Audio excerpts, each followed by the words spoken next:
দেখ, আমরা আজকে পড়বো হলো C plus plus. C plus plus ল্যাঙ্গুয়েজটা হচ্ছে একটা মিডল লেভেল প্রোগ্রামিং ল্যাঙ্গুয়েজ বলতে পারিস। এটা হচ্ছে খুব প্রচুর পরিমাণে ইউজ করা হয় সি প্লাস প্লাস ল্যাঙ্গুয়েজটা। বেসিক্যালি কারণ সি প্লাস প্লাস প্রোগ্রামিং ল্যাঙ্গুয়েজটা অবজেক্ট ওরিয়েন্টেড প্রোগ্রামিং ল্যাঙ্গুয়েজকে ইউজ করে, সেই জন্য সি প্লাস প্লাস ল্যাঙ্গুয়েজটা অনেক বেশি ইউজ করা হয়। এটা বলতে পারি যে C plus plus is a very close to hardware. তাই জন্য কী হয়, আমরা অনেক বেশিভাবে লো লেভেলে কাজ করার চান্স পাই। লো লেভেল বলতে মানে মেমোরি ম্যানেজমেন্ট দিয়ে আমরা খুব ভালোভাবে কোনো সফটওয়্যার ডেভেলপমেন্ট করার সময় মেমোরি ম্যানেজমেন্ট করাটা, যেটা হচ্ছে ধর কোনো একটা সফটওয়্যারের বা কোনো একটা হার্ডওয়্যারের সব থেকে কোর পার্ট, তো সেই কোর পার্টকে অ্যাক্সেস করি। তাই জন্য আমরা সি প্লাস প্লাস কী করছে, অনেকটা লো লেভেলে গিয়ে কাজ করতে পারে। তাই সি প্লাস প্লাসকে বলা হচ্ছে যে হার্ডওয়্যারের খুব ক্লোজ পার্সপেক্টিভে সি প্লাস প্লাস ল্যাঙ্গুয়েজটা সে কাজ করতে পারে, সেই জন্য সি প্লাস প্লাস ল্যাঙ্গুয়েজটা ইউজ করা হয়। আর এক্ষুনি বললাম অবজেক্ট ওরিয়েন্টেড প্রোগ্রামিং বলেও সি প্লাস প্লাস ল্যাঙ্গুয়েজটা ইউজ করা হয়। প্রচুর ডেভেলপার্সরা C plus plus language use করে, কারণ এটা খুব ইজি টু আন্ডারস্ট্যান্ড, সেই জন্য অনেক সময় ইউজ করা হয়। তারপরে ধর আর সি প্লাস প্লাসের ক্ষেত্রে তুই ধর বিভিন্ন রকম ডিফারেন্স আমরা সি প্লাস প্লাস দিয়ে বুঝতে পারি, যেমন ধর ডিফারেন্স বিটুইন কম্পাইলার, লিঙ্কার আর লোডারের মধ্যে ডিফারেন্স। তারপরে ধর বিভিন্ন ডেটা টাইপসের মধ্যে স্টোরেজ ক্লাসেস, ভ্যারিয়েবল টাইপস, এরকম অনেক কিছু আমরা সি প্লাস প্লাসে খুব ইজিলি আর ভালোভাবে শিখতে পারি। তো সি প্লাস প্লাসের প্রথমেই যেটা আমরা শিখবো সেটা হচ্ছে অবজেক্ট ওরিয়েন্টেড প্রোগ্রামিংটা কী, বা অবজেক্ট ওরিয়েন্টেড প্রোগ্রামিংয়ের ফিচার্সগুলো কী। সেগুলো হচ্ছে এক একটা করে আমি নোট ডাউন করেছি যে অবজেক্ট ওরিয়েন্টেডের ফিচার্সগুলো কী আছে। ফার্স্ট হচ্ছে অবজেক্টস বলতে পারিস অবজেক্ট ওরিয়েন্টেড প্রোগ্রামিংয়ের সবথেকে বেসিক ইউনিট, কারণ ডেটা আর ফাংশন এই দুটোকেই অপারেট করে কে অবজেক্ট। যে কোনো প্রোগ্রামের ক্ষেত্রে আমরা ডেটা ইউজ করি, যেটাকে ডেটা মেম্বার্স বলি, ফাংশনস ইউজ করি যেগুলোকে মেথডস বলি। সেই মেথডস বল কি ডেটা মেম্বার্স বল, সবাইকেই কিন্তু অবজেক্ট অপারেট করতে পারে। তাই অবজেক্ট হচ্ছে অ্যাজ এ ইউনিট কাজ করে কোনো প্রোগ্রামের মধ্যে। নেক্সট হচ্ছে ক্লাস। ক্লাস কি বলছি, ক্লাস বলতে পারিস ক্লাস হচ্ছে ডিফাইন করে বলতে পারিস ব্লু প্রিন্ট, মানে অবজেক্টের ক্ষেত্রে একটা ব্লু প্রিন্ট বলতে পারিস ক্লাসকে। কেন? কারণ ক্লাসের মধ্যেই আমরা সব কিছু জানতে পারি। ক্লাস ডিফাইন করে দিচ্ছে যে সেই ক্লাসের মধ্যে দিয়ে আমরা ডেফিনেশন পাই যে ক্লাসের নাম কি আছে, বা ক্লাসের মধ্যে কোন অবজেক্ট আছে, সেই অবজেক্ট কি কাজ করে, বা সেই ক্লাসের মধ্যে কি কি অপারেশনস হচ্ছে, সেই সব কিছু বা সেই অপারেশনসগুলো কোন অবজেক্ট দিয়ে পারফর্ম করা হচ্ছে, এই পুরো ডিটেলস আমরা পাই ক্লাসের মধ্যে। এই ক্লাস হচ্ছে আমার অবজেক্টের ব্লু প্রিন্ট, যে ক্লাস অবজেক্টকে পুরোপুরি ডিফাইন করে কে ক্লাস, যে কোন অবজেক্টটা কি কাজ করছে, ওই অবজেক্টের মধ্যে দিয়ে কী ডেটা পাস হচ্ছে, ওই অবজেক্টে কি রাখা হচ্ছে, অবজেক্টটা কি কাজ করবে, সব কিছু কিন্তু ডিফাইন হয় ক্লাসের মধ্যে। নেক্সট হচ্ছে ডেটা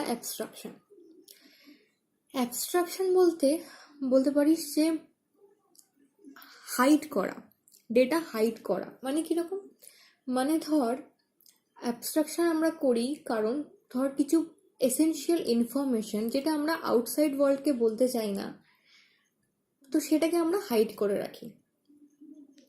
যেমন ধর যখন তুই গুগল টাইপ করে এন্টার মারিস, তখন যখন তুই গুগলটা টাইপ করে এন্টার দিলি, বা ধর গুগল বাদ দে, ধর ফেসবুক টাইপ করে তুই এন্টার দিলি, তো সাথে সাথে ফেসবুকের ওয়েব পেজটা খুলে দেবে, তাই তো?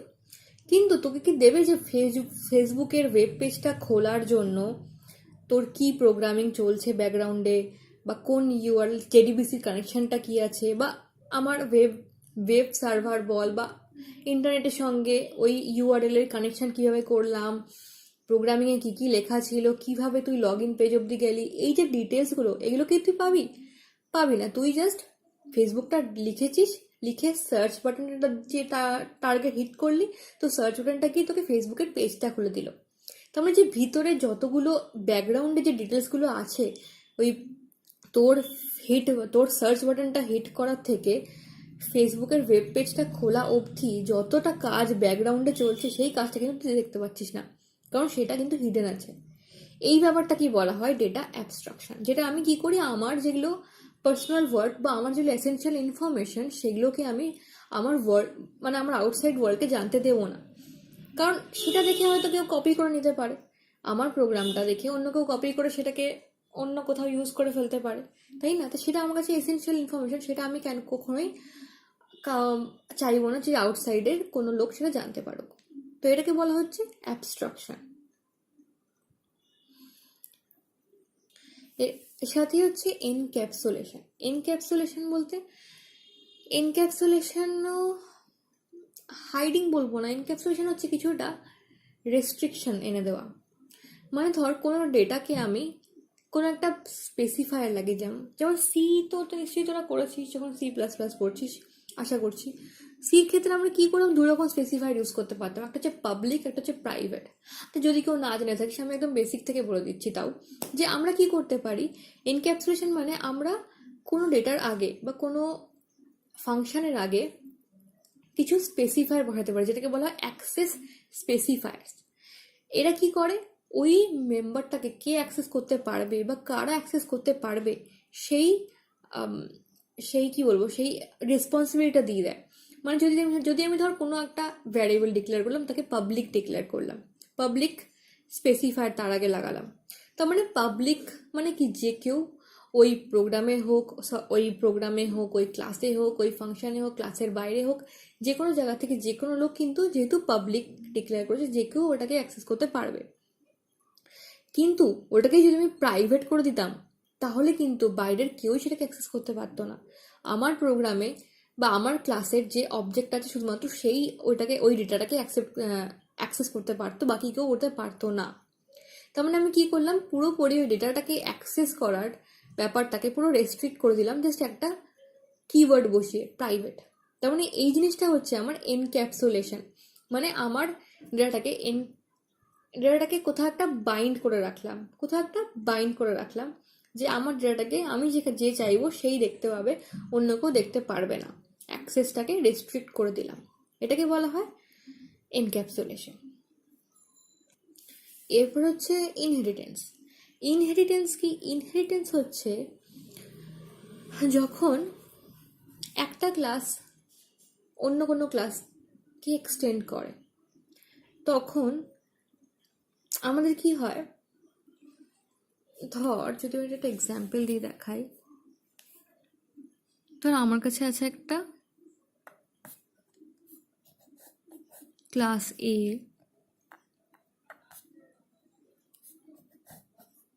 Class B, class C.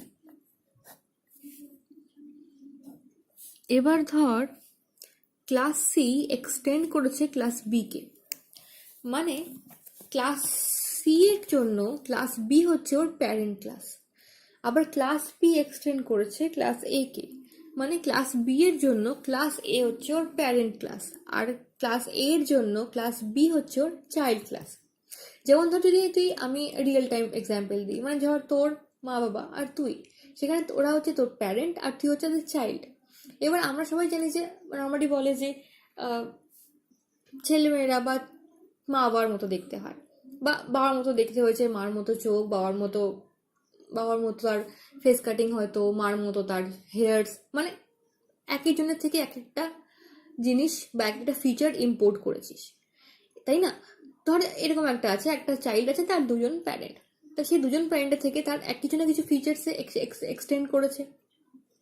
ঠিক সেরকম ভাবেই এখানে ক্ষেত্রে ইনহেরিটেন্সটা কাজ করে, যে ধর যদি ক্লাস বি ক্লাস এ কে এক্সটেন্ড করে, তাহলে ক্লাস এর যা মেম্বার্স আছে বা যে মেথডস আছে সবাইকেই ক্লাস বি কিন্তু এক্সটেন্ড করতে পারবে, বা বলতে পারি সবাইকেই কিন্তু ক্লাস বি ইউজ করতে পারবে, কারণ যেহেতু বি এর প্যারেন্ট হয়ে গেছে এ, যেহেতু ওকে ও এক্সটেন্ড করেছে তাই জন্য বি এর প্যারেন্ট হয়ে গেছে এ, যেহেতু এ হচ্ছে ওর প্যারেন্ট তাই প্যারেন্টের সব গুণগুলোই ও পাবে।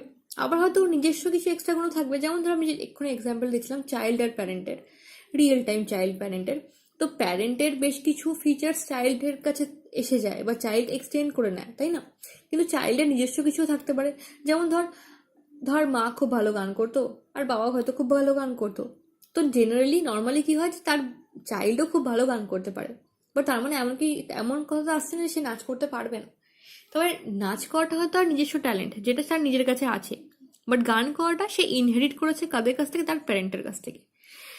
তো এইখানে এই অবজেক্ট ওরিয়েন্টেড প্রোগ্রামের ইনহেরিটেন্সের ক্ষেত্রে ঠিক সেম জিনিসটা হয়। ক্লাস বির কাছে হয়তো নিজস্ব ডেটা মেম্বার্সও আছে, নিজস্ব মেথডসও আছে, কিন্তু যেহেতু ও ক্লাস এ কে ইনহেরিট করে নিচ্ছে, তাই জন্য ক্লাস এর যে ডেটা মেম্বার্সগুলো আছে বা যে ফাংশনসগুলো আছে তাদেরকেও ইনহেরিট করে নিতে পারে, তাহলে সেগুলোকেও চাইলেও ইউজ করতে পারবে। সেমভাবে সি এর কথা যদি বলিস, তাহলে বি হচ্ছে সি এর প্যারেন্ট ক্লাস আর সি হলো গিয়ে বি এর চাইল্ড ক্লাস, তাই না? তাহলে সেইভাবে দেখতে গেলে সিও চাইলে বি এর যে ফিচার্সগুলো আছে, মানে বি এর যে মেম্বার্সগুলো ডেটা মেম্বার্সগুলো আছে বা বি এর যে ফাংশনসগুলো আছে সবাইকে অ্যাক্সেস করতে পারবে, ইউজও করতে পারবে, বা যেহেতু ও এটাকে ইনহেরিট করে নিয়েছে। আর সি এর হয়তো নিজস্ব বেশ কিছু নিজস্ব থাকতে পারে, ফাংশনস বল, অপারেশনস বল, যেগুলো হচ্ছে সি এর নিজস্ব। তাহলে এই জিনিসটাকে বলা হচ্ছে ইনহেরিটেন্স। নেক্সট হচ্ছে পলিমরফিজম।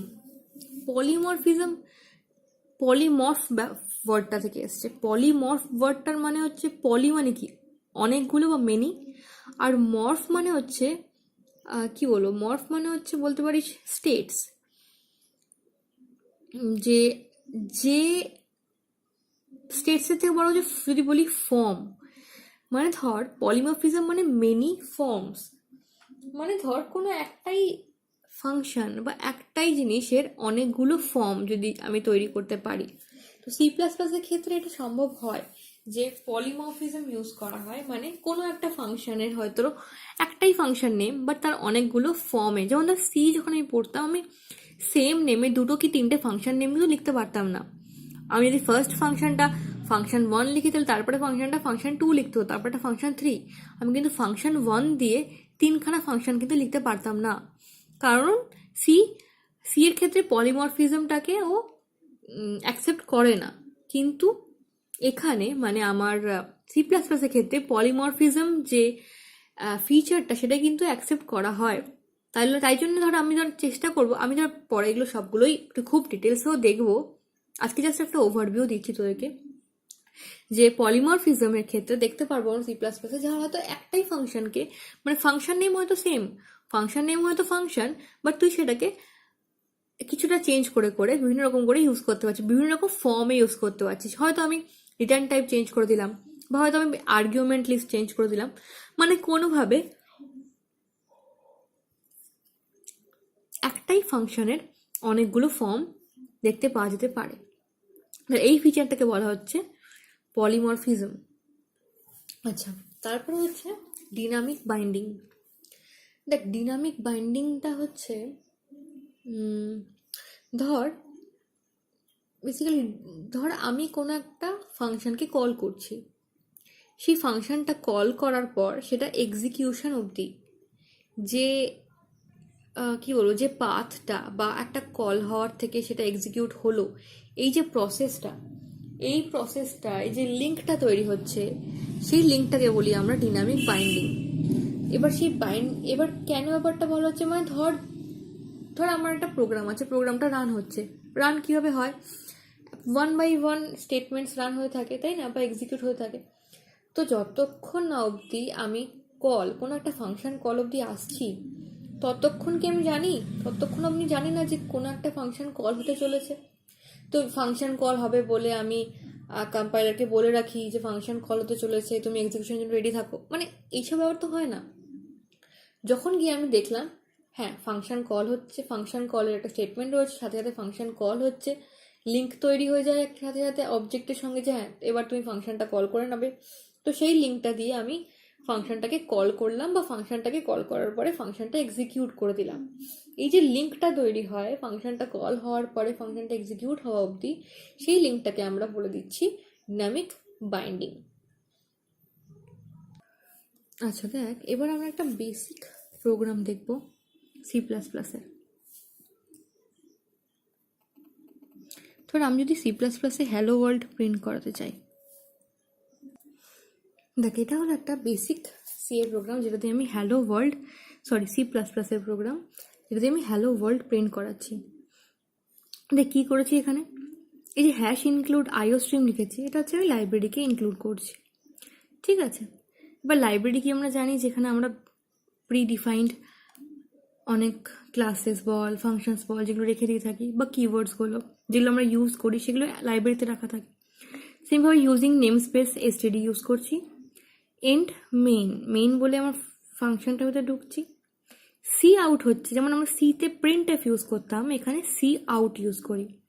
প্রিন্ট এফ দিয়ে প্রিন্ট করতাম, স্ক্যান এফ দিয়ে কী করতাম, রান টাইম ডেটা স্ক্যান করতাম বা ইনপুট নিতাম, তাই না। এখানে সি প্লাস প্লাসের ক্ষেত্রে সি আউট দিয়ে প্রিন্ট করি, আর সি ইন দিয়ে আমরা ডেটাটাকে ইনসার্ট করি বা ডেটাটাকে রান টাইম যে ইনপুটটা নিই সেটা সি ইন, আর সি আউট হচ্ছে প্রিন্ট করার জন্য। তাই জন্য ধর হ্যালো ওয়ার্ল্ড প্রিন্ট করতে চাই, তাহলে আমি সি আউটের মধ্যে অলওয়েজ সি আউট, তারপরে অ্যাঙ্গুলার ব্র্যাকেট থাকে, তারপরে তুই যেটা প্রিন্ট করতে চাস সেটা হ্যালো ওয়ার্ল্ড, আর তারপর শেষে একটা রিটার্ন 0 দিয়ে আমি ক্লোজ করে দিলাম। তাহলে এই ফাংশনটাকে আমাকে হ্যালো ওয়ার্ল্ড প্রিন্ট করে দেবে।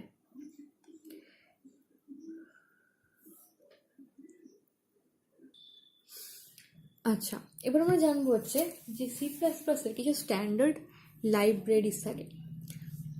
স্ট্যান্ডার্ড লাইব্রেরিজ বলতে মানে যেগুলো ধর আমরা ইম্পোর্ট করব বা ইনক্লুড করব প্রোগ্রামিং করার সময়। 3 রকমের পার্ট থাকে, 3টে হচ্ছে ইম্পর্টেন্ট পার্ট। বলছে প্রথমটাকে বলা হয় যে কোর ল্যাঙ্গুয়েজ, যে ধর ফার্স্ট পার্টটা হচ্ছে যেখানে কোর ল্যাঙ্গুয়েজ লেখার জন্য ধর বিভিন্ন ইনক্লুডিং কোনো ভ্যারিয়েবলস বা ডেটা টাইপস সেইগুলো থাকে। মানে আমার যে ফার্স্ট পার্টটা স্ট্যান্ডার্ড লাইব্রেরির, সেই ফার্স্ট পার্টে কি থাকে, আমার প্রোগ্রামিং করার জন্য যে কোর ল্যাঙ্গুয়েজটা, যে ল্যাঙ্গুয়েজ আমি লিখছি সেই ল্যাঙ্গুয়েজটার জন্য যে আমি ধর কী কী ইউজ করি, ভ্যারিয়েবলস ইউজ করি, ডেটা টাইপস ইউজ করি, তারপর সেই ডেটা টাইপ ইউজ করার জন্য কিছু কিছু কিওয়ার্ডস ইউজ করি বিভিন্ন রকম, সেই কিওয়ার্ডসগুলো সেই সবগুলো ওই লাইব্রেরির মধ্যে থাকে, যেগুলো হচ্ছে আমার ফান্ডামেন্টাল জিনিসপত্র দরকার প্রোগ্রামিংটা করার জন্য। আর এই সি প্লাস প্লাসে আমাদের স্ট্যান্ডার্ড লাইব্রেরি, এই স্ট্যান্ডার্ড লাইব্রেরির মধ্যে আমি আরও কী কী পাই, স্ট্যান্ডার্ড লাইব্রেরির মধ্যে আমরা ফাংশনস পাই, ফাইলস পাই, স্ট্রিংস পাই। এই স্ট্যান্ডার্ড লাইব্রেরি আমাদের স্ট্যান্ডার্ড যে লাইব্রেরিটা দরকার, মানে যে এই যে এটা যে ধর নেম স্পেস এসটিডি যেটা নিলাম, এটা হচ্ছে আমার স্ট্যান্ডার্ড লাইব্রেরি এসটিডি। এই স্ট্যান্ডার্ড লাইব্রেরির মধ্যে আমার তাহলে কী কী থাকছে, ফান্ডামেন্টাল জিনিস যেগুলো আমার দরকার সেগুলো থাকছে, তারপর যে বিভিন্ন রকম ফাংশনস, বিভিন্ন রকম ফাইলস, স্ট্রিংস যদি আমার দরকার হয় সেগুলো থাকছে। তাছাড়া কী কী থাকছে, এই আরেকটা থাকে যে স্ট্যান্ডার্ড টেমপ্লেট লাইব্রেরি, তার মধ্যে আমার বিভিন্ন রকম মেথডস যেগুলো ম্যানিপুলেটিং ডেটা স্ট্রাকচারস থাকে সেইগুলো আমার স্ট্যান্ডার্ড লাইব্রেরির মধ্যে থাকে, যেগুলো আমরা প্রোগ্রামিং করার সময় ইউজ করি। দেখ সি প্লাস প্লাসে আমরা কী কী ডেটা টাইপ ইউজ করতে পারি,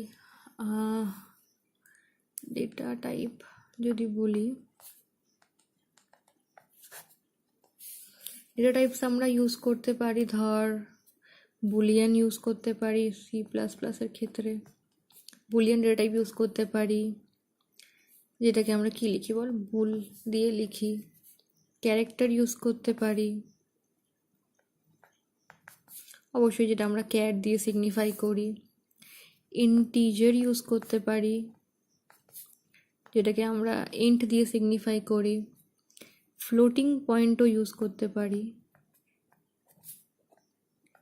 ফ্লোটিং পয়েন্ট যেটা দিয়ে আমরা কি দিয়ে লিখি, ফ্লোট দিয়ে লিখি। ডাবল ফ্লোটিং পয়েন্টও ইউজ করতে পারি।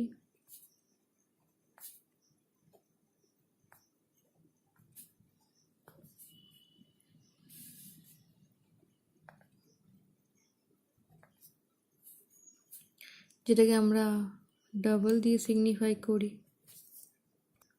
এছাড়া যদি কোনো ভ্যালুলেস যেটা থাকে, যেটাকে আমরা বেসিক্যালি ভয়েড বলি, রিটার্ন টাইপে ইউজ করে থাকি আমরা অনেক সময় ভয়েড, এইভাবে আমরা এগুলো ইউজ করতে পারি।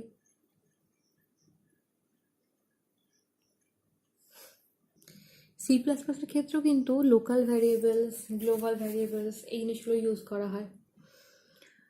লোকাল ভ্যারিয়েবলস কোনগুলোকে বলা হয়? ধর তোর কোনো একটা ফাংশনের মধ্যে কোনো একটা ভ্যারিয়েবলকে তুই ডিক্লেয়ার করিস, সেটা হচ্ছে ওই ফাংশনের জন্য লোকাল ভ্যারিয়েবল। কিন্তু সেটা যদি তুই বাইরে কোনোভাবে সেটাকে ইউজ করতে চাস, সেটা কিন্তু বাইরে থেকে অ্যাক্সেসিবল নয়, কারণ সেটা ওই ফাংশনের জন্যই লোকাল ভ্যারিয়েবল। আর গ্লোবাল ভ্যারিয়েবল আমাদের কী ছিল, যে তুই কোনো ফাংশনের বাইরে, ধর সেই কোনো একটা ফাংশনের বাইরে কি করেছিস, কোনো ভ্যারিয়েবলকে ডিক্লেয়ার করেছিস, তো সেই ভ্যারিয়েবলটাকে তুই ফাংশনের ভিতরেও করতে পারিস। আচ্ছা, আমি একটা এক্সাম্পল দিয়ে বুঝিয়ে দিচ্ছি লোকাল আর গ্লোবাল। এই যেমন ধর এই ফাংশন যেটা আমি লিখেছি লোকাল ভ্যারিয়েবলের ক্ষেত্রে, ধর ইন্ট মেইন, এর মধ্যে int A B R int C তিনটে ভ্যারিয়েবল ডিক্লেয়ার করেছি। এ এর ভ্যালু ধর 100 দিলাম, বি এর ভ্যালু 200 দিলাম, C equal to A plus B দিলাম। সি আউট মানে সি এর ভ্যালু প্রিন্ট করতে দিলাম। তাহলে এখানে আরামসে এ প্লাস বি হবে, বি হয়ে সি এর ভ্যালু প্রিন্ট হয়ে যাবে। কিন্তু দেখ, এই যে এ বি সি এই সবকটা ভ্যালুই বা এই সবকটা ভ্যারিয়েবলই কিন্তু এই মেইনের মধ্যে। যদি আমি কোনোভাবে এই A B R C K মেইনের বাইরে গিয়ে অ্যাক্সেস করতে চাই, তাহলে কিন্তু আর পারবো না। কেন পারবো না? কারণ ওইগুলো কিন্তু লোকাল ভ্যারিয়েবল। এই মেইনের মধ্যে ওরা কাজ করতে পারে, মেইনের বাইরে কিন্তু ওরা আর কাজ করতে পারে না। কারণ মেইনের বাইরে ওরা আর ওরা অ্যাকচুয়ালি নেই, এক্সিস্টই করে না। ওরা মেইনের মধ্যেই এক্সিস্ট করে, কারণ মেইনের ক্ষেত্রে ওরা লোকাল, ওরা বাইরে এক্সিস্টই করে না।